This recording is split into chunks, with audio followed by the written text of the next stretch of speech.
The snow fell in thick, silent sheets over the train station platform, the kind of cold that crept into bones and stayed there, the kind of night that made people walk faster. Heads down, eyes on their own feet, on a wooden bench near the far end of the platform, a small shape lay curled on its side. A girl, maybe 7 years old. Her dress was thin, burgundy colored, the fabric meant for springtime. Not for this. Her feet were bare against the frozen wood. The edges of her skin had begun to turn blue. Beside her sat a piece of torn cardboard. Someone had written on it with black marker. The words read, "No one's child." Her eyes were closed, but her body shook in small, constant tremors. She was not asleep. She was listening. She had been listening for hours now, to the sound of footsteps passing behind her. Boots, heels, wheels of suitcases dragging through slush. Some of them slowed, some of them paused. None of them stopped. A woman in a long coat glanced at the bench as she passed. Her eyes moved over the girl and the sign. Then she looked away. She kept walking toward the warmth of the station building. She pulled her phone from her pocket and kept her head down. A man with a briefcase did the same. He saw the burgundy dress. He saw the bare feet. He saw the cardboard sign with its three cruel words. His steps slowed for maybe 2 seconds. Then he shifted his briefcase to his other hand and walked on. He told himself someone else would handle it, someone who worked here, someone whose job it was. Another traveler stopped completely, a young woman with a backpack and earbuds. She stared at the bench for a long moment. She pulled out her phone. She took a picture.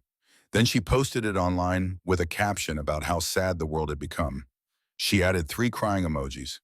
Then she walked away. She did not call for help. She did not check if the girl was breathing. She simply documented the tragedy and moved on. The girl had become part of the cold, just another frozen thing that belonged to the night.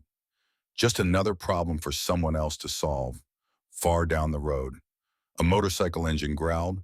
The sound grew louder, then cut off. A moment later, boots crunched through the snow, heavy steps, slow, the sound of someone who was not in a hurry. A man in a black leather jacket walked toward the bench. Patches covered the back of his jacket, marking him as a member of a motorcycle club most people crossed the street to avoid. Iron Brotherhood, MC, Oregon chapter, established 1992. His face was half hidden by a dark bandana. His eyes were sharp, scanning the platform the way a man scans a room full of strangers, looking for threats, looking for exits, looking for anything that did not belong. He stopped a few feet from the bench. His gaze moved from the girl's bare feet to the cardboard sign, then back to her face. His jaw tightened beneath the bandana. The girl's fingers twitched against the wood. Her eyelids fluttered but did not open. She had heard the boots. She had felt the presence of a stranger standing close. But she did not move. She did not call out. She had learned that calling out made things worse. She had learned that adults who stopped were not always safe. The biker stepped closer. Then he knelt in the snow. The cold soaked through his jeans immediately. He did not adjust. He did not stand.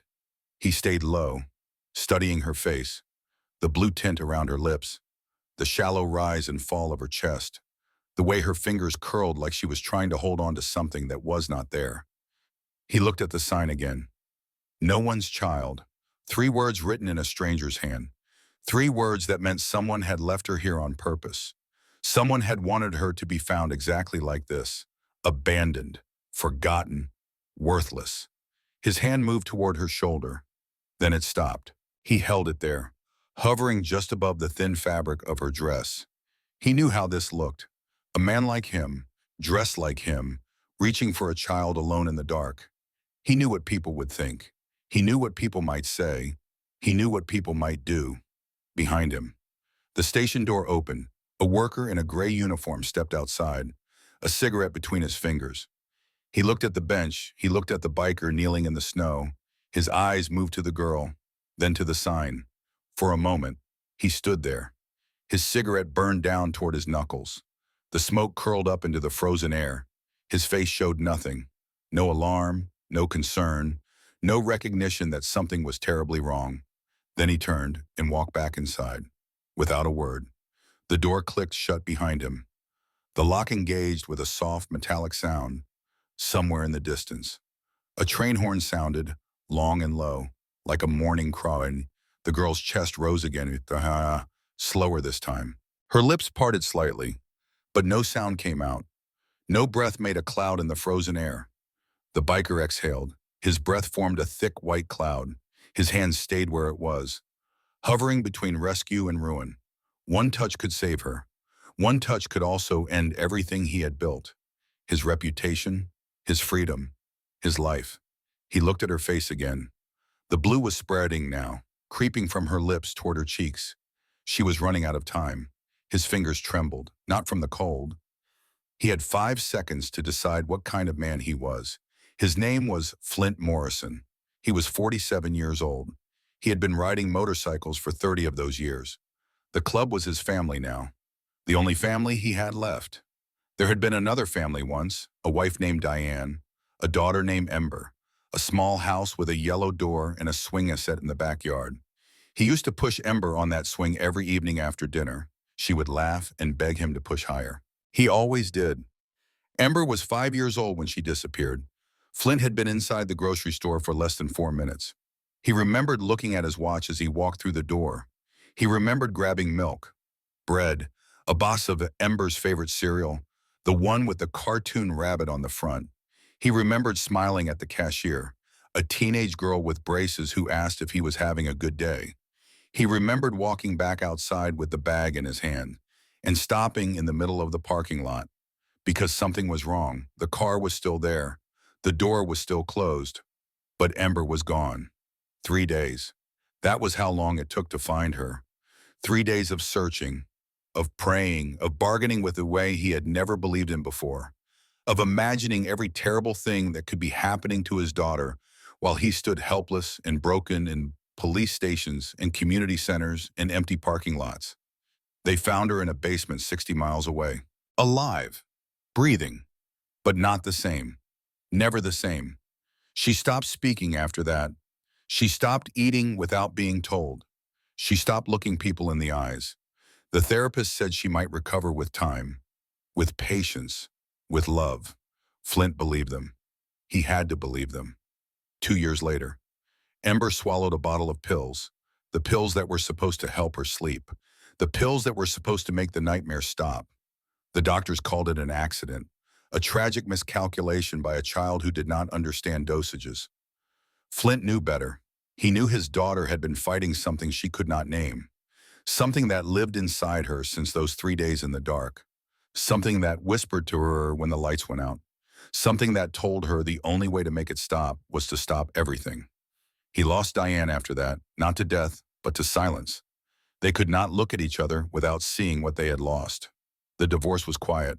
The house was sold. Flint rode away and did not come back. The club saved him. His brothers gave him a reason to keep moving. They gave him a code, unwritten but unbreakable. Protect those who cannot protect themselves. Women, children, the weak, the forgotten. This was not charity. This was purpose. Now he knelt in the snow, looking at a girl who was not his daughter, but could have been. Looking at bare feet and blue lips and a sign that declared her worthless. And he made his choice. His hand touched the girl's shoulder. The fabric of her dress was thin and damp, almost frozen to her skin. She flinched beneath his fingers, but did not open her eyes. She did not scream. She did not pull away. She was too far gone for that. He made his decision in less than a heartbeat. His fingers moved to the zipper of his leather jacket. He pulled it down, shrugged the jacket off his shoulders. The cold hit him immediately, slicing through his flannel shirt like it was made of paper. He did not care. He wrapped the jacket around the girl's body, tucking it beneath her, pulling it up to her chin. She was so small. The jacket swallowed her completely, like a cocoon, like armor against the world that had tried to kill her. Flint slid one arm beneath her knees, the other behind her back. He lifted her from the bench in a single smooth motion. She weighed almost nothing, maybe 40 pounds, maybe less.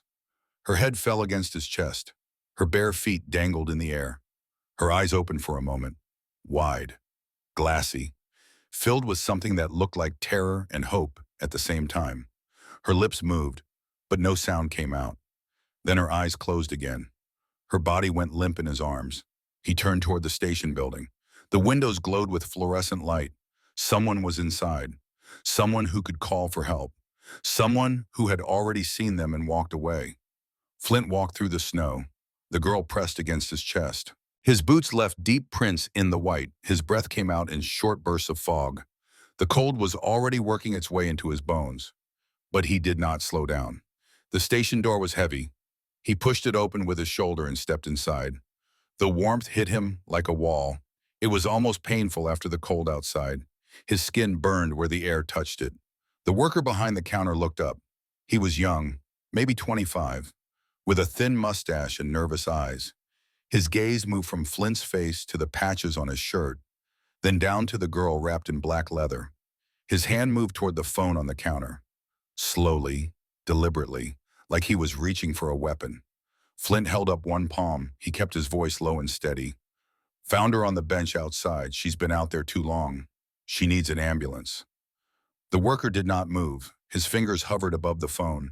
His eyes stayed on Flint's face, searching for something he could trust. He saw the bandana. He saw the patches. He saw a man who looked like the kind of man mothers warn their children about. Flint did not have time for this. He walked past the counter and laid the girl on a wooden bench near the heater. He kept his jacket wrapped tight around her body. Her breathing was shallow but steady.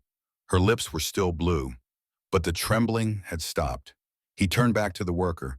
His voice was calm, but there was something underneath it now, something that did not ask. "Call 911 now." The worker picked up the phone. His hands were shaking. He dialed the numbers and spoke in short, broken sentences.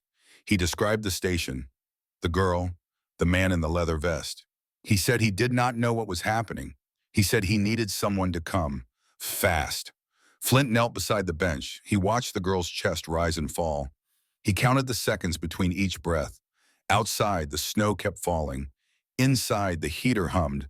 The ambulance would take at least 10 minutes, maybe more in this weather. Flint did not know if the girl had 10 minutes. He did not know anything about her except that she was alive, and that someone had left her to die. He noticed something then, a piece of cardboard, damp and crumpled, tucked beneath her arm. He had seen it on the bench outside, but had not looked closely. Now he pulled it free and held it up to the light. 3 words, black marker, careful handwriting. "No one's child." Flint's jaw tightened. His fingers curled around the edge of the cardboard until it bent. Someone had written this. Someone had placed it beside her. Someone had wanted her to be found exactly like this, frozen and forgotten, with a message that said she belonged to no one. This was not an accident. This was not a mother who lost track of her daughter. This was deliberate. This was cruelty made visible. This was someone who wanted to hurt, who wanted to destroy, who wanted to send a message written in a child's suffering. The sirens grew louder in the distance. Red and blue lights flickered through the station windows, reflecting off the snow. Help was coming. The girl would survive. But Flint knew that survival was only the beginning, somewhere out there. The person who did this was still free, still watching, still waiting to see what happened next. He looked down at the girl's face. Her eyes were still closed. Her breathing had steadied. She looked almost peaceful now, wrapped in his jacket, surrounded by warmth. He made a silent promise to her. He did not know her name. He did not know her story, but he knew one thing for certain. Whoever did this would answer for it. 7 hours earlier. The morning had been quiet, the kind of quiet that fools you into thinking everything will be fine. Kate Brennan woke at 5:30. The alarm cut through the darkness of her bedroom like a blade. She rolled out of bed, her body moving on autopilot, single mother routine, the one she had perfected over 7 years. She showered, dressed, made coffee she would not have time to drink. Then she walked down the hall to her daughter's room. The apartment was small, just 2 bedrooms above a laundromat on Miller Street. The washing machines hummed constantly. Day and night, the smell of detergent never quite faded. But it was home. It was all Kate could afford, and it was theirs. Iris's room was at the end of the hall. Kate pushed open the door and looked inside. Her daughter was still asleep, curled on her side, one arm wrapped around a stuffed elephant she had had since she was 2. The elephant's left ear was torn. Its stuffing leaked out in small white tufts. But Iris would not let Kate throw it away. The walls of Iris's room were covered in drawings, taped up with masking tape that left sticky residue on the paint. Stick figures with big smiles. A yellow sun in every picture. A house with a red door that did not exist anywhere but in Iris's mind. Kate stood in the doorway for a moment, just watching. The way mothers do when they steal these quiet seconds. For the day demands everything from them. Before the world pulls them in 1,000 different directions. Before the weight of being everything to someone becomes too heavy to carry. Iris, sweetie, time to wake up. Iris's eyes opened, green and bright even in the dim morning light. She smiled when she saw her mother. That smile that made everything worth it. That smile that made the double shifts and the empty bank account and the constant exhaustion disappear for just a moment. They moved through the morning. Breakfast, getting dressed, the burgundy dress that Iris loved because it twirled when she spun around, the green backpack with her coloring book and crayons inside. Kate checked it twice, making sure everything was there, the way she always did. She buckled Iris into the car, an old sedan that made strange noises when she accelerated. But it ran. That was all that mattered. She drove through the cold streets of Ashford Falls, past the Riverside Diner where she worked, past the elementary school Iris would start in the fall, to the small house on Maple Street where Mrs. Ellen Walsh lived. Ellen was waiting at the door, 73 years old, silver hair pulled back in a loose bun, soft smile, the kind of grandmother every child should have. She hugged Iris, kissed Kate on the cheek, told her not to worry, that everything would be fine. Kate believed her. Why would she not? This was routine. This was normal. This was how single mothers survived, with neighbors who stepped in, who made it possible, who watched children for free because they remembered what it was like to be young and tired and alone. Kate drove to the diner, started her shift, poured coffee and took orders and smiled at customers, all the while thinking about the bills that needed paying, the rent that was due, the car that was making a strange noise she could not afford to fix. She did not know, could not know, that 7 miles away, everything was about to change. Ellen Walsh had been watching children for 40 years. She had raised 3 of her own. She had held more babies than she could count. She knew how to make grilled cheese sandwiches with the crusts cut off. She knew how to play Go Fish without letting the child win too easily. She knew how to tell when something was wrong. She set Iris up in the living room, coloring book, box of crayons, the television playing softly in the background, some cartoon with talking animals. Iris sat on the floor, her legs crossed, her tongue poking out in concentration as she began to color a picture of a dinosaur. She was careful to stay inside the lines, the way her mother had taught her. Ellen settled into her chair near the window, a cup of tea warming her hands. She watched Iris for a while, smiling at the way the little girl tilted her head when she concentrated. Then she picked up her book, the one she had been reading all week, and began where she had left off. For a while, everything was peaceful, simple, safe. Kate had rules. She had repeated them to Iris 100 times, maybe more. Do not open the door for anyone. Do not talk to strangers. Walk straight home from school. If something feels wrong, run to Mrs. Walsh's door and knock 3 times. These were not suggestions. These were survival. In a town like Ashford Falls, with no money and no backup, the rules were the only thing standing between Iris and the world outside. But there was something Kate had not told her, something Kate hoped would never matter. 2 years ago, Kate had a boyfriend. His name was Travis Holloway. He was tall, quiet, and smiled in a way that made people trust him. At first, he was kind. He brought flowers. He fixed the leak under the sink. He told Kate she deserved better than this life. Then he changed. He never hit her. He never raised his voice. But he watched. He counted the minutes when she was late. He asked who she talked to, who she looked at, who she smiled at. He wanted to know everything, every detail, every moment of her day that did not belong to him. He hated when Iris was in the room. He said the child was always in the way. He said Kate would never be free as long as she had the girl. He said things that made Kate's stomach turn, things she tried to forget but never could. Kate ended it. She told him to leave. She changed the locks. She stopped answering his calls for a while. He stood outside the laundromat at night, just watching the window, his car parked across the street, his eyes following her every time she walked to work, every time she came home. Then one day, he was gone. That was 2 years ago. Kate told herself it was over. She told herself he had moved on. She told herself that Iris was safe. She was wrong. Travis Holloway had come back to Ashford Falls 3 weeks ago. He had not knocked on Kate's door. He had not called. He had not sent a letter. He had simply returned, quiet as a shadow, and started watching. He watched Kate walk to work in the morning. He watched her come home at night. He watched the window above the laundromat and counted the hours she spent inside. And he watched Iris.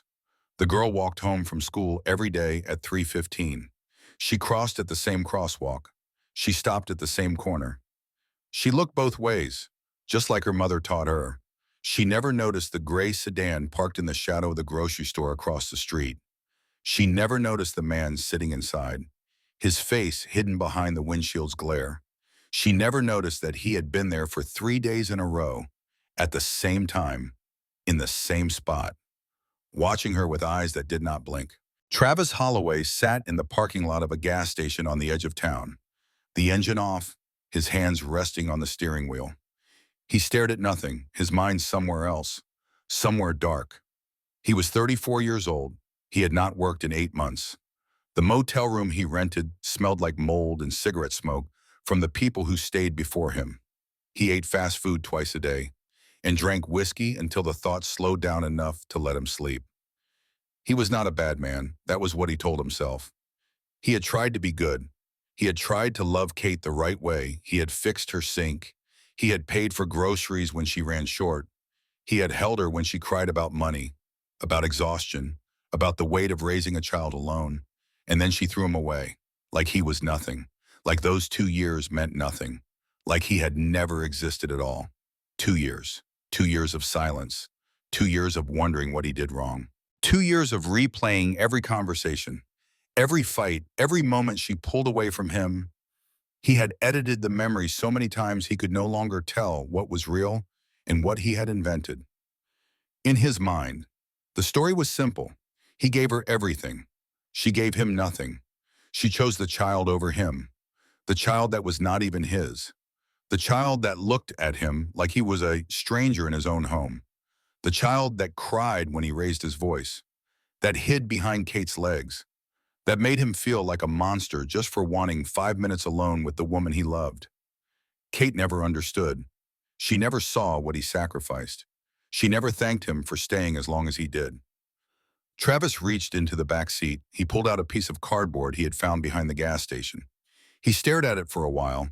Then he reached into the glove box and pulled out a black marker. He wrote 3 words. His handwriting was slow and careful. Each letter pressed hard into the cardboard, making sure it would be readable, making sure the message would be clear. No one's child. He did not know exactly how he would use it. He did not have a full plan yet. But he knew one thing. Kate needed to understand what it felt like to lose something she loved. She needed to feel the kind of fear that woke you up at night and never let you go. She needed to know what it was like to have everything taken away. He folded the cardboard, walked to the trunk of his car, placed it inside, next to a roll of duct tape and a blanket he had bought at a thrift store 3 days ago. Tomorrow, he would make sure Kate learned what it meant to have everything taken away. The ambulance doors flew open before the vehicle fully stopped. 2 paramedics jumped out and ran toward the station entrance, a stretcher rattling between them. Their boots echoed on the concrete. Their breath came out in white clouds. Flint stepped back as they pushed through the door. He pointed to the bench where Iris lay wrapped in his jacket. He kept his voice steady. Found her outside on the platform. She's been in the cold for hours. Her lips were blue when I picked her up. The first paramedic knelt beside Iris and pressed 2 fingers to her neck. She counted silently, her eyes on her mamanch. The second paramedic opened a bag and pulled out thermal blankets, oxygen tubing, monitoring equipment. They worked in quick practice movements, speaking to each other in short phrases that Flint did not try to follow. Iris's eyes fluttered open as they lifted her onto the stretcher. She looked up at the faces above her, strangers in uniforms, and her mouth opened. No sound came out. Her fingers reached towards something that was not there. Flint watched them carry her out. The ambulance doors closed behind her. The sirens wailed again, then faded into the distance. He stood in the doorway of the station, his arms bare in the cold, and watched the red lights disappear down the road. A patrol car pulled into the lot 2 minutes later. A deputy stepped out, one hand on his belt, the other holding a flashlight. His name tag read Warren. He looked like he had been on the job less than 5 years. He walked toward Flint with careful steps. His eyes moved from Flint's face to the patches on his flannel shirt, then back again. He stopped about 6 feet away. Flint spoke first. "I'm the one who called it in. Found the girl on the bench outside. She was barely breathing." Deputy Warren pulled out a notepad. He asked for identification. Flint reached into his back pocket, slowly, making sure his hands were visible, and handed over his license. Warren studied it for a long moment before writing something down. The questions came one after another. Where was Flint coming from? Where was he going? Why did he stop at this station? How long had he been in the area? Flint answered each one calmly. He explained the club gathering 2 towns over. He explained the low fuel gauge. He explained the girl on the bench and the sign beside her. Warren asked about the sign. Flint told him he had left it inside, that the writing said "no one's child," that someone had placed it there on purpose. Warren's expression shifted. He stopped writing for a moment and looked at Flint differently. He asked Flint to wait. Then he walked inside to bag the cardboard as evidence. At Ashford Falls Regional Hospital, 15 miles down the road, Iris was wheeled into the emergency department. The doctors moved quickly. Her core temperature was 89 degrees. Another hour in the cold and her heart would have stopped. They wrapped her in heated blankets. They started an IV to warm her blood from the inside. They monitored her pulse, her oxygen, her brain activity. By midnight, her temperature was climbing back toward normal. Her color was returning. She would survive. Back at the train station, Deputy Warren ran the fingerprints from the cardboard sign through the county database. The system returned a match in less than 3 minutes. Travis Holloway, male, 34 years old, last known address, a motel on Route 9. Warren scrolled through the file.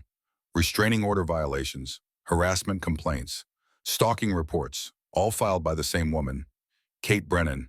Current address listed as an apartment above a laundromat in Ashford Falls. He radioed for backup. Then he drove. The apartment door was unlocked when he arrived. The lights were on. The television played softly in the corner, but no one was inside. Warren walked through the small space, his hand on his weapon. He found Kate's phone on the kitchen table. Her coat hung on a hook by the door. A cup of coffee sat half-finished on the counter, still warm. On the table beside the phone, there was a note. The handwriting was the same as the cardboard sign. Careful, deliberate, cold. Warren read the words. Then he reached for his radio. The emergency room at Ashford Falls Regional Hospital moved with controlled urgency. Nurses in pale blue scrubs walked quickly between curtain bays. Doctors spoke in low voices, checking charts, making decisions. The fluorescent lights hummed overhead, casting everything in a cold white glow. Iris was wheeled through the automatic doors, still wrapped in thermal blankets, an oxygen mask over her small face. The paramedics gave their report in rapid medical shorthand. 7-year-old female, found abandoned, severe hypothermia, core temperature 89 degrees, unresponsive initially, now semi-conscious. The attending physician nodded, gestured to Bay 3. The team moved as one, lifting Iris from the stretcher to the hospital bed, connecting monitors, starting new IV lines, calling out numbers to each other, blood pressure, heart rate, oxygen saturation. Each number a measurement of how close she had come to dying. A nurse cut away the burgundy dress. It was damp, nearly frozen, ruined beyond repair. She dropped it into a plastic bag. Evidence, someone would need to see it. Someone would need to understand what this child had endured. They wrapped Iris in heated blankets. the kind that plugged into the wall, that pumped warm air through chambers in the fabric. Slowly, carefully, raising her body temperature degree by degree. Too fast and the shock could kill her. Too slow and the damage could be permanent. The doctor placed a warmed IV bag on a stand.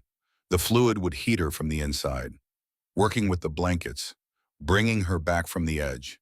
He checked her pupils, her reflexes, looking for signs of brain damage, looking for the subtle indicators that oxygen deprivation had stolen something that could never be returned. By midnight, her temperature was 94 degrees, still dangerously low, but climbing. Her color was better. The blue had faded from her lips, from her fingertips, from the delicate skin around her eyes. Her breathing was stronger, more regular. The monitor beeped steadily, a rhythm that said she would survive. A social worker arrived just after 1 in the morning. Her name was Patricia Reeves. She was in her 50s, with gray hair pulled back in a practical ponytail, and tired eyes that had seen too much. She carried a leather folder and wore a badge clipped to her belt. She sat beside Iris's bed and spoke softly, her voice gentle, non-threatening. The voice of someone who knew how to talk to traumatized children, who understood that words could hurt as much as hands. "Iris, my name is Patricia. Can you hear me?" Iris's eyes opened slowly. They were unfocused, still foggy from the hypothermia, from the trauma, from whatever had happened before she ended up on that bench. "Do you know where you are?" Iris did not answer. She stared at the ceiling.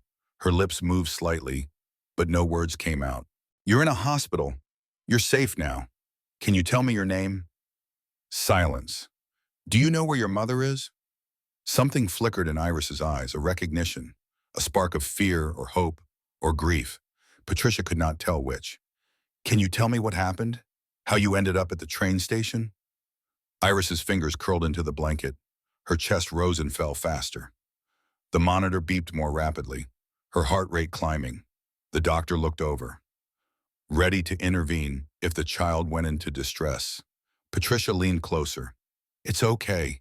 You don't have to talk if you don't want to. I just want to help." Iris turned her head, looked at Patricia for the first time. Her voice came out in a whisper. So quiet, Patricia had to lean even closer to hear it. "There was a car, then there was a bench, then I was cold." That was all. 3 sentences, delivered in a flat monotone, the voice of a child who had learned to shut down, to protect herself by feeling nothing, by saying as little as possible, by disappearing inside her own mind. Patricia wrote in her folder. She asked a few more gentle questions, but Iris had retreated, her eyes closed, her body still. She had given all she could give. For now, back at the train station, Deputy Warren was on his phone, speaking in the clipped, efficient tone of law enforcement. He stood beside a head patrol car, the blue lights still flashing, casting strange shadows across the snow-covered platform.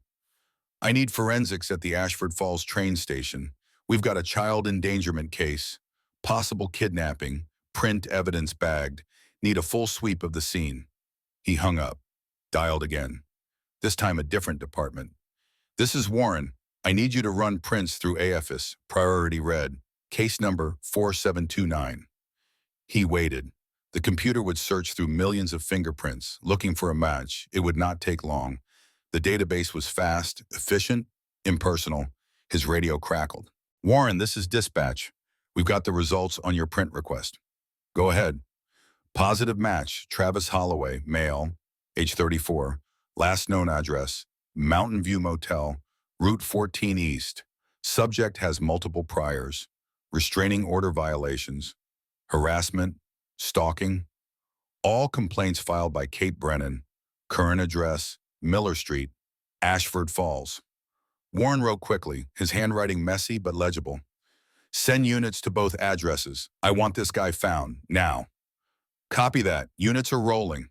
Warren climbed into his patrol car, started the engine, and drove toward Miller Street, toward the apartment above the laundromat, where a mother had no idea her daughter was in a hospital 15 miles away, where a note with careful handwriting sat on a kitchen table, waiting to be read. 6 hours earlier, the Riverside Diner had been busy. The lunch rush always was. Truckers stopping for coffee, retirees lingering over eggs and bacon. Families with small children coloring on paper placemats while their parents ate in tired silence. Kate moved between the tables with practiced efficiency, balancing plates on her arms, refilling coffee cups without being asked, smiling at customers even when her feet ached and her back screamed, and all she wanted was to sit down for 5 minutes. She was good at this job, not because she loved it, but because she needed it. The tips paid for groceries, for Iris's school supplies, for the electricity bill that came every month without fail. This was survival. This was what single mothers did. They smiled, they worked, they did not complain. At 6 o'clock, Travis Holloway walked through the door. Kate's hands stopped moving. She was holding a coffee pot, refilling a customer's cup, and her fingers went still in midair. The coffee kept pouring for 2 seconds before she caught herself. A few drops splashed onto the table. The customer looked up, annoyed. Kate barely noticed. No. Travis sat down at the counter, 3 stools away from the man Kate had been talking to earlier. A regular. Someone who came in every Tuesday for meatloaf and mashed potatoes. Someone whose name she could never remember, but whose order she knew by heart. Travis folded his hands on the counter and smiled at her. Like they were old friends, like nothing bad had ever happened between them. Like he had not stood outside her apartment for weeks 2 years ago, watching, waiting, making her afraid to leave, afraid to stay, afraid to breathe. Linda, Kate's coworker, looked up from the register. She did not know Travis. She did not see the danger. She just saw a man in a clean jacket, with a polite expression on his face. Another customer, another tip. Travis ordered coffee. Black. He said it quietly, almost friendly, the way you might order from a stranger who meant nothing to you, who you would forget as soon as you walked out the door. Kate poured the cup without looking at his face. Her hand shook slightly. A few drops splashed onto the counter. She set the pot down, reached for a cloth, wiped up the spill, her movements mechanical, automatic, her mind racing. She waited until he finished the cup, then he leaned forward, just enough for her to hear, and spoke in a voice that sounded like a suggestion, but felt like a threat. You should go home early tonight, Kate. Check on your girl. He said it with that smile, the one she remembered from 2 years ago, the one that meant something was already in motion, something she could not stop, something that would hurt. Kate's chest tightened, her mouth went dry. She wanted to scream, wanted to call for help, wanted to throw the coffee in his face. But she did none of those things. She stood frozen behind the counter. While Travis finished his cup, left a $5 bill, and walked out, without another word. Linda came over. You okay? You look like you've seen a ghost.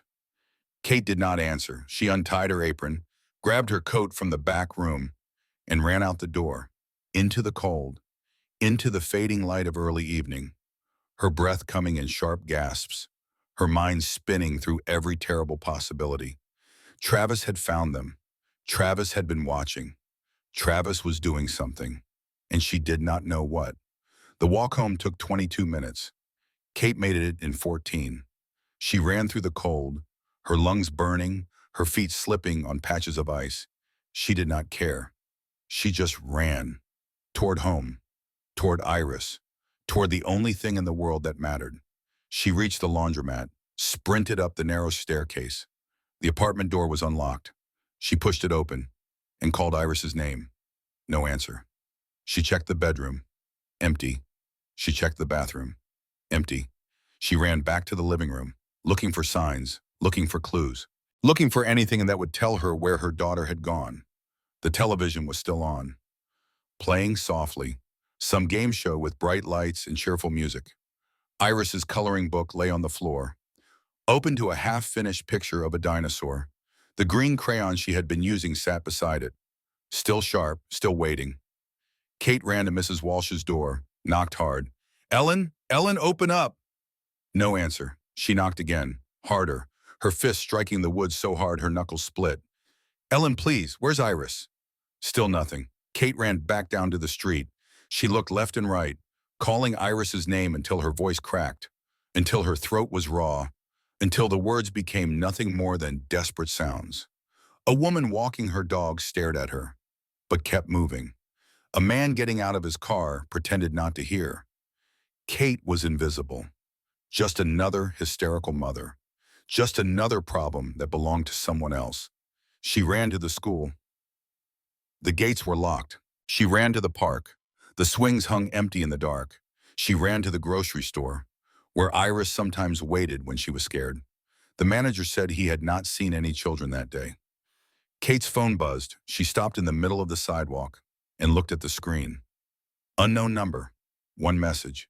Her hands shook so badly she almost dropped the phone. She had to read the message 3 times before the words made sense.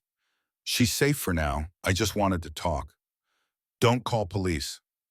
No location, no demands, no explanation. Just those words. Calculated to torture. Calculated to terrify. Calculated to make her feel exactly what Travis wanted her to feel. Helpless, powerless, destroyed. Kate stared at the words until the screen went dark. She wanted to call the police, wanted to scream for help, but the message was clear. If she called anyone, Iris would not be safe. She collapsed onto the curb, her body shaking, tears streaming down her face. She did not know that Iris was already safe, already in a hospital 15 miles away, wrapped in heated blankets, being watched by doctors and nurses who would not let her die. She only knew that Travis had taken her baby, and she was powerless to stop him. Flint Morrison sat on his motorcycle in the hospital parking lot. The engine was off. His hands rested on his thighs. He had not moved in over an hour. The cold had worked its way through his flannel shirt, through his skin, into his bones. But he did not start the engine, did not pull on a jacket, did not leave. He needed to know the girl would be okay. He needed to see it with his own eyes, even from a distance. The snow settled on his shoulders, on his gray hair, on the patches of his vest that marked him as Iron Brotherhood. Oregon chapter, a man who belonged to something larger than himself, something that gave him purpose when everything else had been taken away. He thought about Ember. He tried not to. But on nights like this, the memories came anyway, uninvited, unwelcome, but impossible to ignore.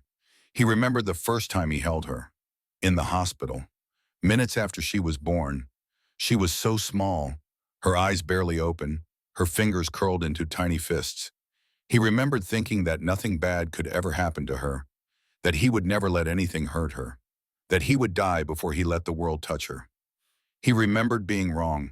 He remembered the grocery store parking lot, the 4 minutes that changed everything. The moment he walked out with a bag of groceries and found his daughter gone. Just gone. Like she had never existed. Like the universe had reached down and erased her from the world. He remembered the 3 days of searching, the police, the volunteers, the dogs that tracked her scent to the edge of the parking lot and then lost it, as if she had simply vanished into thin air. He remembered finding her, in a basement 60 miles away, alive but broken. Her eyes empty, her voice gone, her body there but her spirit somewhere else, somewhere he could not reach. No matter how hard he tried, he remembered the 2 years that followed, the therapy, the medication, the slow, painful climb towards something that might have been normal, if they had been given enough time. He remembered the night Diane called him, her voice flat, emotionless, the voice of someone who had cried so much there were no tears left. Flint, you need to come home. It's Ember. He remembered knowing, even before Diane said the words. He remembered the drive to the hospital, the longest drive of his life, even though it was only 12 minutes. He remembered the doctor's face, the careful words, the clinical explanation of what had happened, as if calling it an accident made it easier to accept. He remembered standing beside Ember's hospital bed, looking at her small body, at the tubes and wires that had tried to save her, at her face, so peaceful, as if she was only sleeping, as if she might wake up any moment and ask him to push her on the swing. Just one more time, just a little bit higher. He remembered burying his daughter and burying his marriage at the same time, because Diane could not look at him without seeing what they had lost. and he could not look at her without feeling the same thing. He remembered the club saving him, giving him brothers, giving him a code. Protect those who cannot protect themselves, because he had not been able to protect the one person who mattered most. Now he sat in a hospital parking lot, watching the emergency entrance, waiting for news about a girl he did not know, a girl who was not his daughter, but could have been. In another life, in another world, in a universe where he had been 4 minutes faster.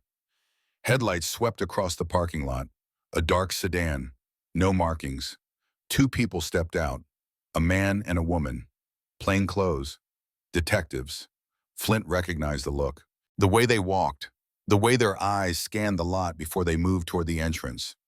Something had changed. Something in the investigation had shifted. He watched them disappear through the doors, his jaw tightened beneath his bandana. The hunt for Travis Holloway had just entered a new phase, inside the hospital. Detective Sarah Hayes walked to the nurse's station. She showed her badge, asked for the girl who had been brought in with hypothermia. The nurse pointed toward Bay 3. Hayes nodded to her partner, Detective Marcus Bennett. They walked together, their footsteps echoing in the quiet corridor. Iris was asleep when they arrived, her small chest rising and falling beneath the heated blankets. The monitors beeped softly, steadily, the sound of life continuing despite everything. Patricia Reeves, the social worker, was still sitting beside the bed. She looked up as the detectives entered. She hasn't said much, just that there was a car, then a bench. Then she was cold. Hayes pulled out a notepad.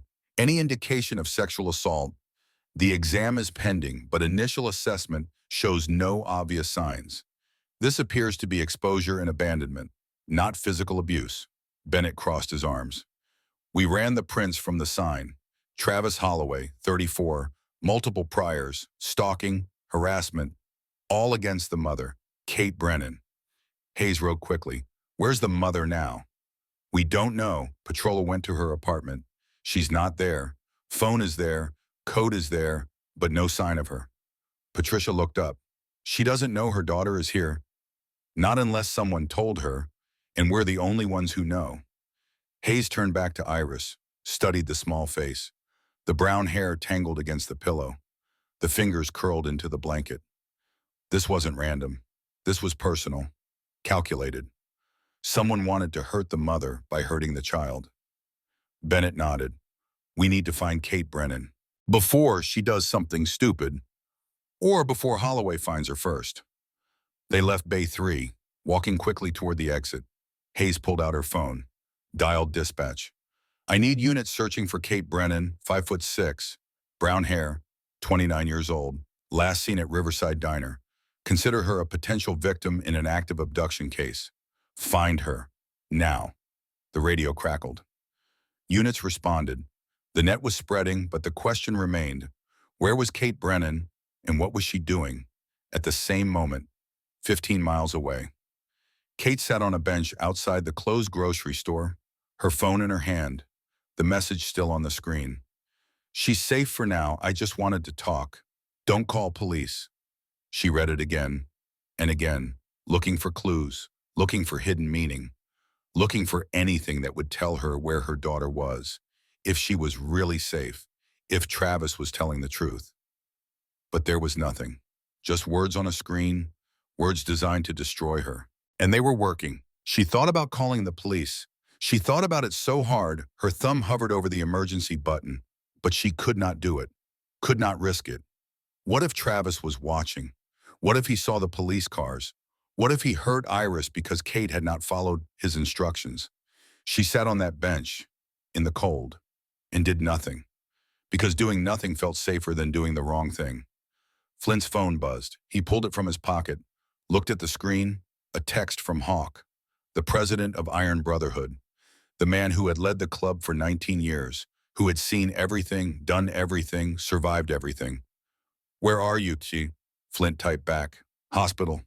Watching." 3 dots appeared, then disappeared, then appeared again. "On my way, bringing the brothers." Flint put the phone away. He knew what was coming. The club was mobilizing. They would come. They would watch. They would wait. And if Travis Holloway came anywhere near that hospital, anywhere near that little girl, he would have to deal with 7 men who had spent their lives learning how to protect the innocent and punish the guilty. 2 hours later, 6 motorcycles rolled into the hospital parking lot. They did not ride fast, did not announce themselves, just came quietly. Engines rumbling low, headlights cutting through the dark. They parked in a row, near the back of the lot, away from the entrance, where they could see everything, but not be seen. Hawk was the first to dismount. He was 63 years old, with gray hair pulled back in a short ponytail, and deep lines carved into his face, lines that came from years of sun and wind and hard decisions. He walked to where Flint sat, placed one hand on his shoulder, said nothing. The other brothers gathered around. They were not young men.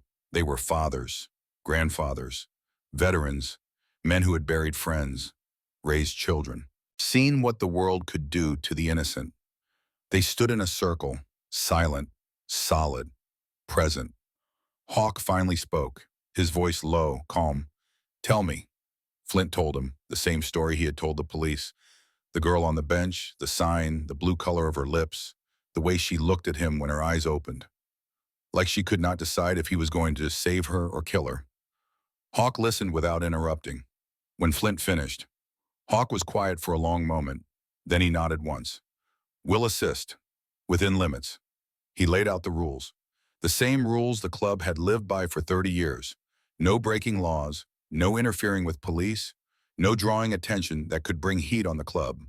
But they would watch, they would protect, and if the man who did this came within reach, they would make sure he understood the weight of his choices. The brothers nodded. No one argued. No one asked questions. They knew what this meant. They had all been fathers once, or still were. They had all held children in their arms and wondered what they would do if someone tried to hurt them. One of the brothers pulled out his phone, started making calls, checking with contacts, people who knew things, people who saw things, people who could find a gray sedan and a man on the run without involving the police. Another brother opened a laptop, started searching databases, public records, social media, digital footprints that people left without knowing, trails that could be followed if you knew where to look. The hunt had begun, not with sirens and badges, but with patience, with experience, with the quiet determination of men who had learned long ago that justice did not always come from the system. Sometimes it came from people who cared enough to act when no one else would. 40 miles east, in a motel room that smelled like mold and stale beer, Travis Holloway sat on the edge of a sagging bed, staring at a television that played with the sound turned low. He had been there for 3 hours, drinking whiskey from a plastic bottle, waiting for news. He had done it. He had actually done it. He had taken Kate's daughter, left her where Kate would find her. Eventually, when enough time had passed, when enough fear had settled in, when Kate finally understood what it felt like to lose everything, he smiled, took another drink. The whiskey burned going down, but it made the thoughts quieter, made the anger softer, made everything feel possible. At 9 o'clock, the news came on, local station, breaking story. Travis turned up the volume. Breaking news tonight from Ashford Falls. A 7-year-old girl was found abandoned at the train station, suffering from severe hypothermia. Authorities are investigating. The child was discovered by a passerby who called 911. She is currently being treated at Ashford Falls Regional Hospital and is expected to survive. Police are searching for suspects. Anyone with information is asked to contact the sheriff's department. Travis sat up straight. The bottle fell from his hand, hit the floor, whiskey spreading across the stained carpet. His heart stopped, then started again. Too fast, too hard. No, that was impossible. He left her 4 hours ago. She should still be there, should still be freezing, should still be waiting, with the sign beside her, with his message clear for everyone to see. Someone found her. Someone stopped. Someone saved her. His perfect plan, ruined, by a stranger who should have walked past, like everyone else, like all the people who did not want to get involved, who did not want the hassle, who assumed someone else would handle it. Kate would know by now, would know that Iris was alive, would know that his threat was empty, would call the police, would tell them everything, and they would come looking for him. Travis grabbed his car keys, his wallet, threw his clothes into a bag. He checked out. The clerk barely looked up. He climbed into his gray sedan, started the engine, and drove. East, away from Ashford Falls, away from the train station, away from the hospital where his plan had died before it could even begin. He did not know where he was going. He just knew he needed to move, needed to run, needed to put distance between himself and the mistake he had made. Behind him, the lights of the motel disappeared in his mirrors. Ahead, the highway stretched into darkness, into nowhere, into the future he had destroyed with his own hands. At the hospital, Deputy Warren found Detective Hayes in the hallway. "We've got something." Witness saw a gray sedan leaving the train station area around 4 o'clock, heading east on Route 14. Hayes pulled out her phone. "Get units on that highway, roadblocks at every exit. I want this guy boxed in." Warren nodded, started making calls. The machine was moving, slowly, methodically, the way it always did. But Travis had a 4-hour head start. And 4 hours was a lifetime when you were running, in the parking lot. Hawk received a text. He read it, then walked to where Flynn sat. "Brother just saw a gray sedan, Mountain View Motel, Route 14, 40 miles east. Man matching Holloway's description checked out 20 minutes ago, heading further east." Flint started his engine. The motorcycle rumbled to life beneath him. Hawk placed a hand on his shoulder. "We do this right. No heroics, no vigilante justice. We find him, we watch him, we let the law handle it." Flint looked at him, his eyes hard, and if the law doesn't get there in time, Hawk held his gaze. "Then we make sure he doesn't run any further." The 6 motorcycles started together, a synchronized roar. They pulled out of the parking lot, one after another, heading east, into the night, following the trail of a man who had no idea that 7 ghosts were hunting him. The Pine Valley Motel sat at the edge of a gravel lot, 10 rooms in a row, half of them dark. A neon sign buzzed above the office door, the letters spelling out vacancy in flickering red light, the kind of place you stayed when you did not want to be found, when you paid pour and gave a fake name, when you were running from something. In front of room 9, a gray sedan was parked. Flint Morrison pulled his motorcycle to the edge of the lot, cut the engine, and sat in the shadows, watching. His brothers were positioned around the perimeter, quiet, invisible, covering the exits, making sure that if the man inside tried to run, he would not get far. The curtains were drawn, but a faint light flickered behind them, probably a television. Travis Holloway was inside, believing he had escaped, believing the distance would save him, not knowing that he had been tracked, mile by mile, phone call by phone call, by men who knew how to hunt without making a sound. Flint's hands rested on his thighs, his eyes fixed on the door. He thought about the girl, Iris, wrapped in his jacket, her small body so cold it felt like holding ice, her eyes opening for just a moment, looking at him with that mixture of terror and hope, not knowing if he would save her or hurt her. He thought about Ember, 12 years ago, when Flint was 35, and Ember was 7. She had been home from the hospital for 2 years. The therapist said she was making progress. Slow progress, but progress. She was speaking again, short sentences, simple words. She was eating, she was sleeping, she was alive.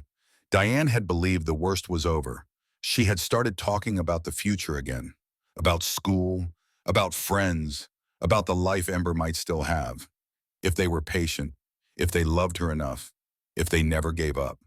Flint had wanted to believe it too, but he saw something in his daughter's eyes, something the therapist did not see, a darkness that lived there, a weight that never lifted.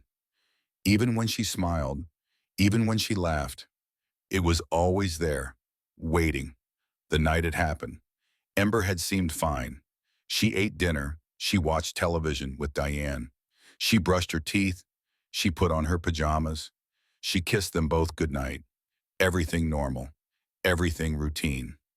Diane found her in the morning, in her bed, the pill bottle empty on the nightstand. Ember's face peaceful, as if she had simply fallen asleep and chosen not to wake up. The doctors called it an accident, said a 7-year-old could not have understood, could not have meant to do what she did. But Flint knew. He had seen it in her eyes, that darkness, that weight, that decision made long before she reached for the bottle. His daughter had been fighting, every day, for 2 years, fighting something that lived inside her since those 3 days in the basement. And one night, she decided she did not want to fight anymore. Flint buried her, and something inside him died with her. Something that had kept him connected to the world, to his wife, to hope. Without it, he was just a shell, going through motions, pretending to be alive. The divorce came 6 months later. Quiet, inevitable. Diane could not look at him. He could not look at her. They were two people drowning, and neither had the strength to save the other. The club found him, or maybe he found them. It did not matter. What mattered was that they gave him brothers. They gave him a code. Protect those who cannot protect themselves. Because he had failed to protect the one person who mattered most. And living with that failure required purpose, required meaning, required something to keep him from following Ember into the dark. Now he sat outside a motel room, watching a door, waiting for a man who had tried to kill a child, a man who had left her on a bench with a sign that said she belonged to no one, a man who had no idea what it cost to lose a daughter, what it meant to spend 12 years living with guilt that never faded, that never gave you peace. Headlights swept across the gravel lot, a sheriff's cruiser, then another. They pulled in quietly, no sirens, no lights, just the sound of engines and boots on gravel. Flint watched the deputies step out, 2 from the first car, 2 from the second. They walked to the office first, spoke briefly with the clerk, then turned and looked at room 9. They knew. Someone had told them. The trail had led them here too. The club had done its job. Now the law would do its. Flint stayed on his bike, in the shadows, his hands resting on his thighs, his eyes never leaving the door. One of the deputies approached it, knocked. The sound echoed across the empty lot. Inside. Travis Holloway woke. The second knock was louder. The deputy's fist struck the door 3 times, hard, deliberate. His partner stood 2 steps back, hand resting on his holster. Ready. Inside. Travis sat up, his head pounding, his mouth dry. The whiskey he had finished hours ago still heavy in his system. The television flickered in the corner, casting shadows across the stained carpet. He had been dreaming about Kate, about Iris, about the train station, about everything going the way he had planned. The knock came again. A voice followed. Sheriff's Department. Open the door. Travis swung his legs off the bed. His feet hit the floor, and he stumbled toward the window, pulled back the curtain just enough to see. Red and blue lights flashed across the gravel. 2 cruisers, then a third pulled in behind them. His stomach dropped. His hands started shaking. This was it. This was the end. They had found him. Somehow, they knew. He turned back toward the room, looking for something. His keys, his wallet, a way out. But there was no back door. No window on the other side, just the front entrance, and the uniforms waiting on the other side of it. The door crashed inward. The frame splintered, wood and metal exploding into the room. 2 deputies rushed in, weapons drawn, voices shouting, "Get on the ground, now! Hands where I can see them!" Travis threw his hands up, stumbled backward, tripped over the edge of the bed, fell hard, his shoulder hitting the floor, the carpet smelling like cigarettes and mildew and failure. On your chest, hands behind your back. He rolled onto his stomach, the carpet rough against his face, a knee pressed into his back, hard, unforgiving. Handcuffs clicked around his wrists, cold metal biting into skin. They pulled him to his feet. His shirt was twisted, his hair stuck to his forehead with sweat. His eyes darted around the room, looking for an explanation, looking for someone to blame, looking for a way out that did not exist. One of the deputies read him his rights. The words were familiar, from television, from movies, but hearing them spoken to him, about him, made them real in a way nothing else had. Travis heard the words, but did not process them. His mind was somewhere else, thinking about Sarah, about the girl on the bench, about how this was supposed to end differently, about how he was supposed to be the one with power, the one making Kate suffer, the one in control. They led him outside, into the cold night air. The flashing lights painted the motel walls in red and blue. The manager stood near the office, arms crossed, watching without expression. A small crowd had gathered at the edge of the lot, drawn by the noise, by the spectacle, by the universal human need to witness someone else's downfall. Travis looked across the parking lot and saw a man sitting on a motorcycle, near the entrance, in the shadows. The man did not move, did not speak, just watched. His eyes locked on Travis's face. Travis did not recognize him, had never seen his face before, but something about the way the man sat there, still, silent, made his skin crawl, made the hair on the back of his neck stand up, made him feel like he was being judged and found wanting. A deputy pushed Travis toward the cruiser. He stumbled, but kept his footing. He looked back at the man on the motorcycle one more time. The man had not moved, still watching, still silent, growing smaller as Travis was pushed into the back seat. The door slammed shut beside him. The deputy spoke briefly outside the window, then climbed into the front seat. The engine started. The cruiser pulled out of the parking lot. Travis twisted in his seat, looked through the rear window. The man on the motorcycle was still there, still watching, until the cruiser turned onto the highway, and the motel disappeared into the dark. Travis did not know who the man was, did not know that he was the one who found Iris, carried her inside, wrapped her in his jacket, saved her life while Travis was drinking himself to sleep, believing his plan had worked. But he felt it. The weight of being seen, the weight of being known, the weight of facing someone who understood exactly what he had done and what it meant. 4 months later, the courtroom was full, every seat taken. People stood along the back wall, watching in silence. The trial of Travis Holloway had drawn attention far beyond Ashford Falls. Reporters filled the first 2 rows. Notebooks open, cameras ready, community members sat behind them, their faces tense, their eyes fixed on the man in the defendant's chair. Travis sat with his shoulders hunched forward, his hands folded on the table in front of him. His public defender leaned close, whispering something in his ear. Travis did not respond. His eyes stayed on the wooden surface. He had not looked at anyone in the gallery since the trial began, had not met Kate's eyes, had not acknowledged the community that had come to witness his judgment. The prosecutor stood near the jury box. Detective Hayes, she had been assigned to the case, had built it piece by piece, evidence, testimony, timeline, creating a picture of calculated cruelty that could not be denied. She held up a clear plastic bag. Inside was a piece of torn cardboard. The words were still visible through the plastic. No one's child. This was found beside a 7-year-old girl who was left to freeze to death on a train station bench. The defendant's fingerprints are on this sign. His handwriting matches samples taken from his motel room. He made this. He placed it beside her. He wanted whoever found her body to know she had been abandoned, on purpose. Travis's lawyer objected. The judge overruled. Hayes continued. She presented the text message Travis had sent to Kate, read it aloud. "She's safe for now. I just wanted to talk. Don't call police." The words hung in the air. Several members of the jury shifted in their seats. One woman in the back row wiped her eyes. Hayes presented receipts from the motel where Travis had stayed. Presented surveillance footage, showing him following Kate for weeks, watching her, tracking her movements, planning.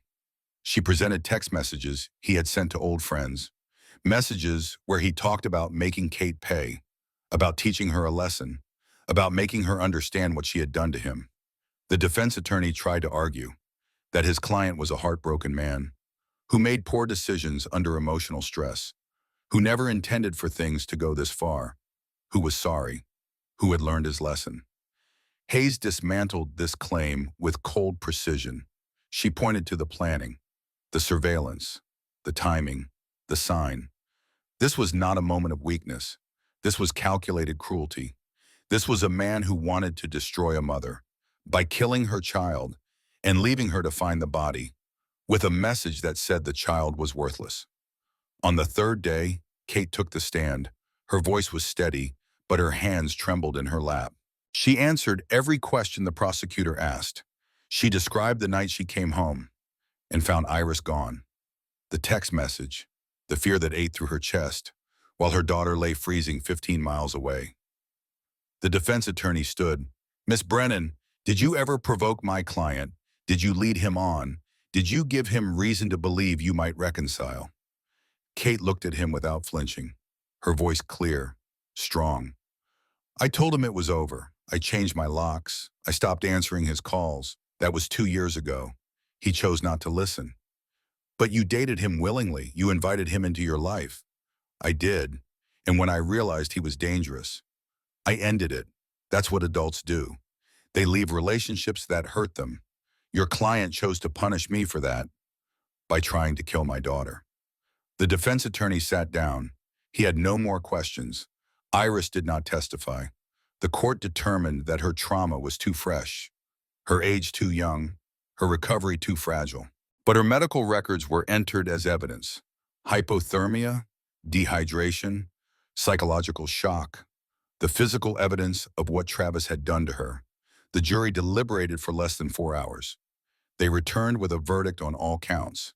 Guilty of child endangerment, guilty of kidnapping, guilty of stalking, guilty. Travis stood when the verdict was read. His face did not change. His eyes stayed on the floor. He did not look at Kate or at the gallery behind her. He did not speak, did not protest, did not claim innocence. He just stood and listened and accepted what was coming.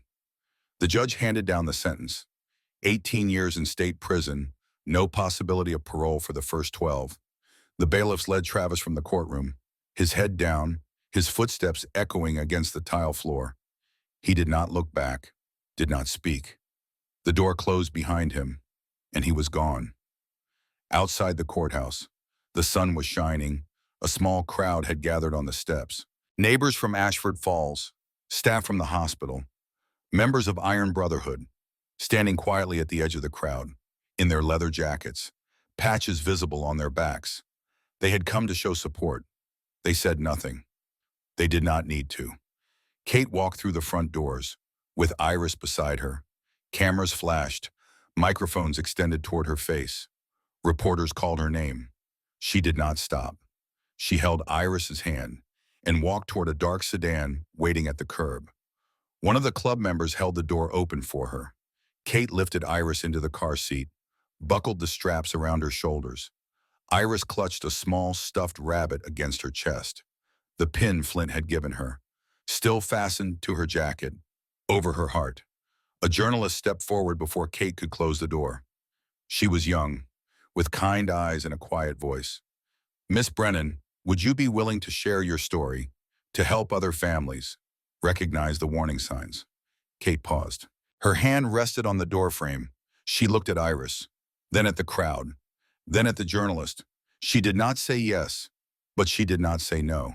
6 months after the trial, life had begun to find a rhythm. Not normal, that word would never apply again, but something close, something that felt like moving forward instead of drowning. Kate and Iris had moved to a new apartment, smaller, but safer. New locks on the door, new curtains on the windows, a neighborhood where people waved when they saw you on the street, where children played in yards, where the sound of laughter drifted through open windows on warm evening songs. Kate had stopped working at the Riverside Diner 3 months ago. The publicity from the trial had reached people beyond Ashford Falls.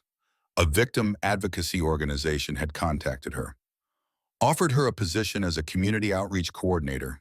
She said yes, without hesitation.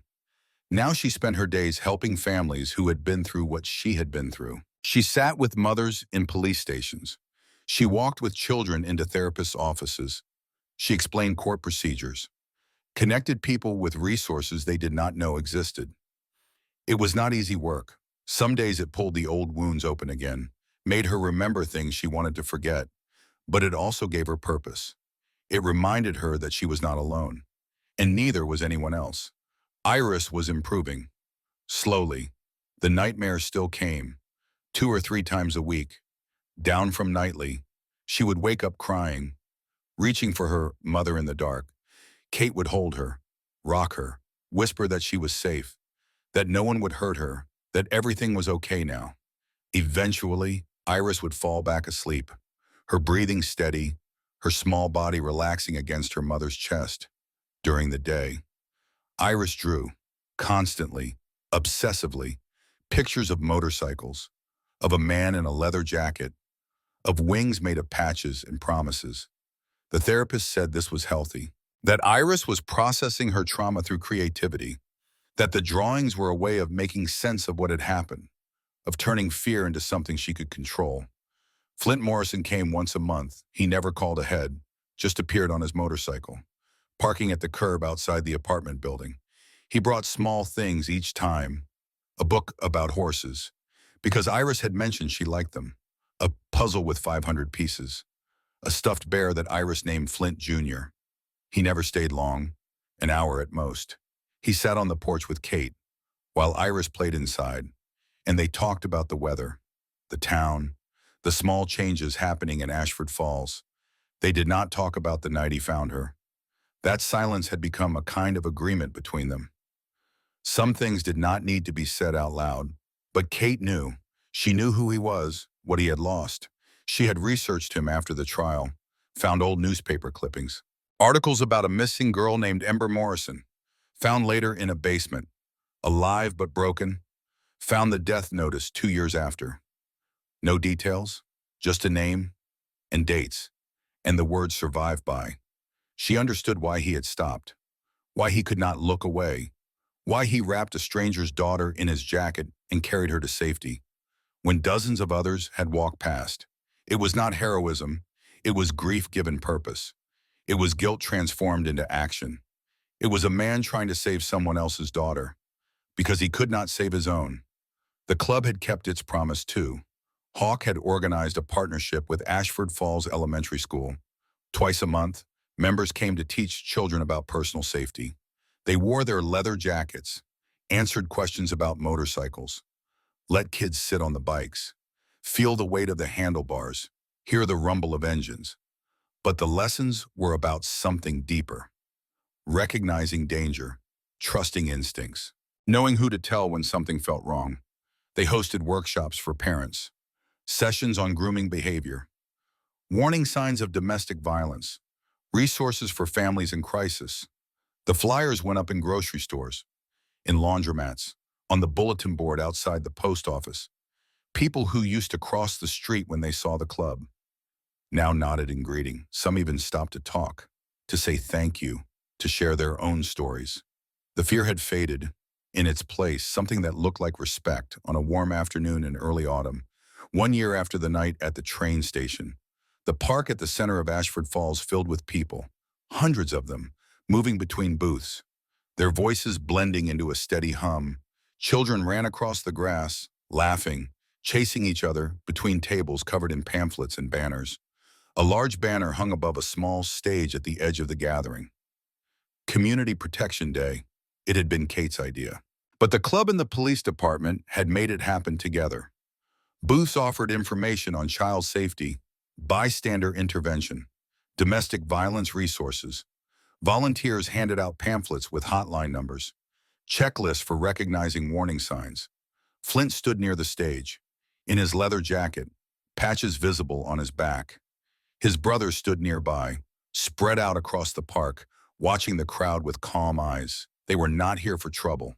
They were here because they had helped build this, because one night, one choice had rippled outward into something larger than any of them. A police officer walked past and nodded at Flint, extended his hand. They shook, firm, brief. A year ago, that officer might have reached for his radio at the sight of the club. Now he smiled, clapped Flint on the shoulder, and moved on. A woman from the school district stepped onto the stage, tapped the microphone. The crowd quieted. She introduced the event, thanked the sponsors, then gestured toward Flint. He walked up the 3 wooden steps and stood behind the microphone. He did not look at notes, did not rehearse what he was going to say. He just looked at the crowd and spoke.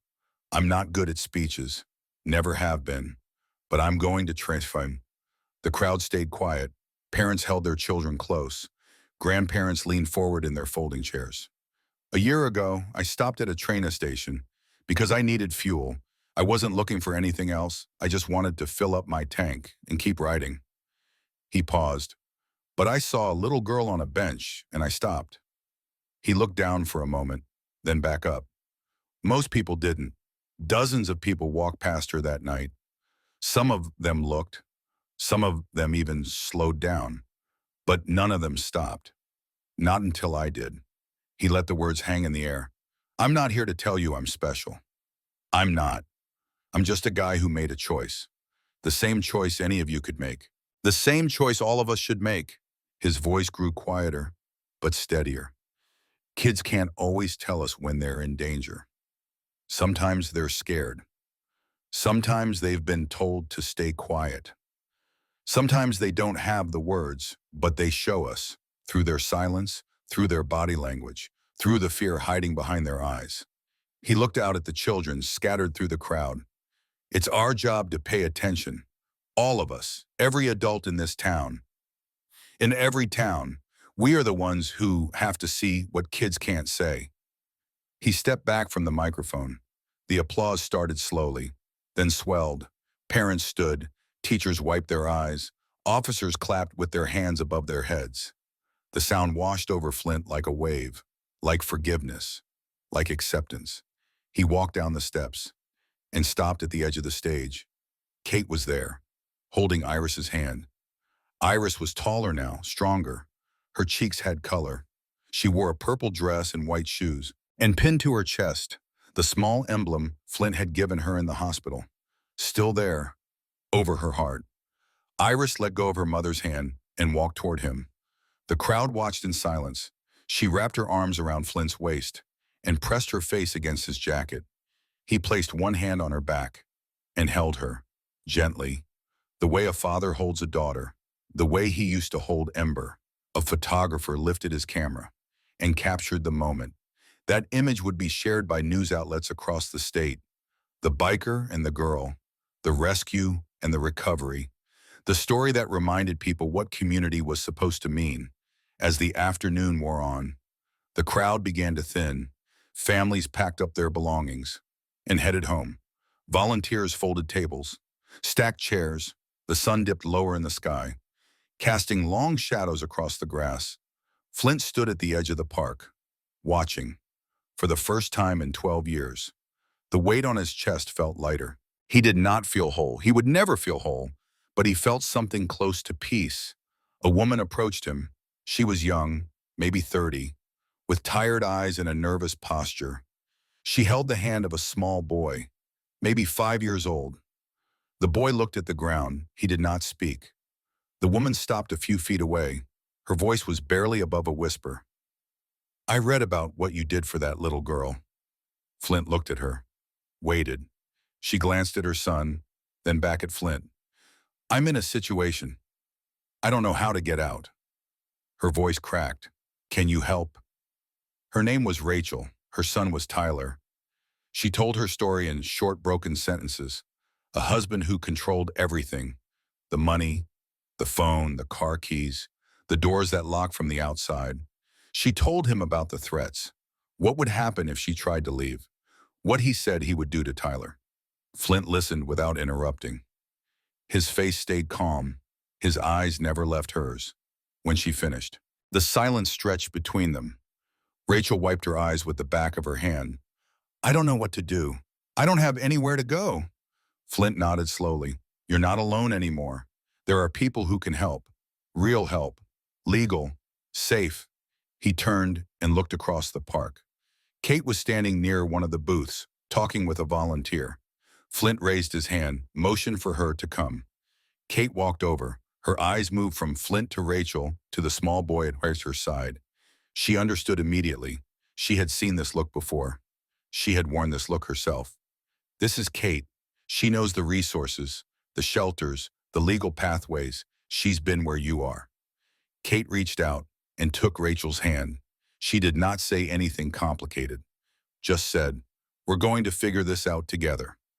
Two of Flint's brothers approached, older men, steady and quiet. One of them specialized in protective transitions. He had helped dozens of people escape dangerous situations over the years. He knew how to move carefully, how to keep people safe. They formed a small circle around Rachel and Tyler, not crowding, not threatening, just present, just solid. Flint knelt down until he was at Tyler's level. The boy looked up at him with wide, uncertain eyes. His lip trembled. His small fingers gripped the hem of his mother's shirt. Flint kept his voice soft. "You're going to be okay. There are people here who will make sure of it." Tyler did not speak, but something in his face shifted, a tiny loosening of the fear that had been holding him tight. Rachel looked at Kate, then at the men surrounding her, then at Flint. "Why are you helping me? You don't even know me." Flint stood up, looked at her for a moment before answering. "Because someone should." The afternoon faded into evening. Rachel and Tyler were taken to a safe location by volunteers trained for exactly this kind of transition. Kate stayed with them, making calls, coordinating resources, doing the work she had been doing for nearly a year now.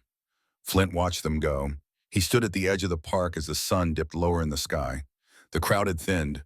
The booths were being packed away. Children's laughter still echoed across the grass. But softer now, gentler. He thought about the girl on the bench, the night he almost walked away, the choice that changed everything. Iris's survival had led to Kate's advocacy. Kate's work had led to the club's involvement in the community, and that involvement had led to Rachel and Tyler finding help when they needed it most. One rescue had rippled outward in ways he never could have predicted. One decision had set something in motion that was still moving, still growing, still saving lives he would never know about. He walked to his motorcycle, climbed on. The engine rumbled to life beneath him. The sound was familiar, steady, grounding. He pulled out of the parking lot and headed toward the edge of town. The road stretched ahead, long and open. The sky was painted in shades of orange and gold. The wind pressed against his chest as he picked up speed. He did not know what he would find around the next bend. He did not know whose path would cross his. But he knew who he was now. He knew why he rode. He was not searching for redemption anymore. He was not running from the past. He was moving forward, carrying everything he had learned, everything he had lost, everything he had found. Behind him, the lights of Ashford Falls grew smaller in his mirrors. Ahead, the horizon stretched wide and uncertain. He rode toward it without hesitation. Somewhere out there, another story was waiting to be told. Another child would need someone to stop, someone to see, someone to care. And maybe, just maybe, that someone would make the same choice Flint had made 1 year ago on a frozen train platform when the world walked past. And he chose not to, because that was what heroes did. They stopped. They paid attention. They acted when action was uncomfortable, when it was dangerous, when it cost them something. They did not ask for recognition, did not expect applause, did not need the world to know their names. They just stopped when everyone else kept walking. And sometimes that was enough to change everything and to save a life, to prove that good people still existed in a world that made it easy to look away. Flint Morrison rode into the evening light, not running, not hiding, not carrying a crushing weight, just riding, just being, just moving forward, 1 mile at a time, one choice at a time, one child at a time. And finally, after 12 years, that was who he let himself believe he was. Enough, worthy, redeemed, home. The road curved ahead. Flint leaned into it. The engine hummed beneath him. The wind carried him forward, and somewhere in the distance, a new day was beginning.